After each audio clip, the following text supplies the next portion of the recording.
Hi friends, അസ്സലാമു അലൈക്കും. പുതിയൊരു വീഡിയോയിലേക്ക് സ്വാഗതം. അപ്പം ഇന്ന് കാബേജ് ഉപ്പേരി ഉണ്ടാക്കുന്ന വീഡിയോ ആണ്. അതിനുവേണ്ടി കാബേജും ക്യാരറ്റും കഷ്ണങ്ങളാക്കി വെട്ടിയെടുത്തിട്ടുണ്ട്. അതിലേക്ക് പച്ചമുളക് കൂടി വെട്ടിയിട്ട് കൊടുക്കുക. അതിനുശേഷം ഒരു ചട്ടി അടുപ്പത്ത് വെച്ച് ചൂടാവുമ്പോൾ അതിലേക്ക് വെളിച്ചെണ്ണ ഒഴിച്ച് കൊടുക്കുക, കടുക് ഇട്ട് കൊടുക്കുക. എന്നതിൻ്റെ ശേഷം കറിവേപ്പില കൂടി ഇട്ട് കൊടുക്കുക. എന്നിട്ട് അത് മൂപ്പായി വരുമ്പോൾ അതിലേക്ക് കഷ്ണം വെട്ടി വെച്ച സംഭവങ്ങൾ ഇട്ട് കൊടുക്കുക. എന്നിട്ട് ഉപ്പിട്ട് കൊടുക്കുക.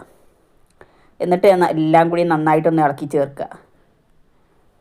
പിന്നെ ഇടയ്ക്കൊന്ന് മൂടി വെച്ച് വേവിച്ചെടുക്കണം. ഇടയ്ക്കിടയ്ക്കൊന്ന് ഇളക്കി കൊടുക്കണം.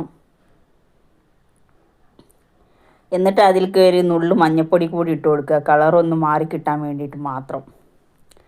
എന്നിട്ട് നന്നായിട്ടൊന്ന് ഇളക്കി ചേർത്തിട്ട് മൂടി വെക്കുക. ഇപ്പം നന്നായിട്ട് വെന്ത് റെഡിയായി കിട്ടിയിട്ടുണ്ട്.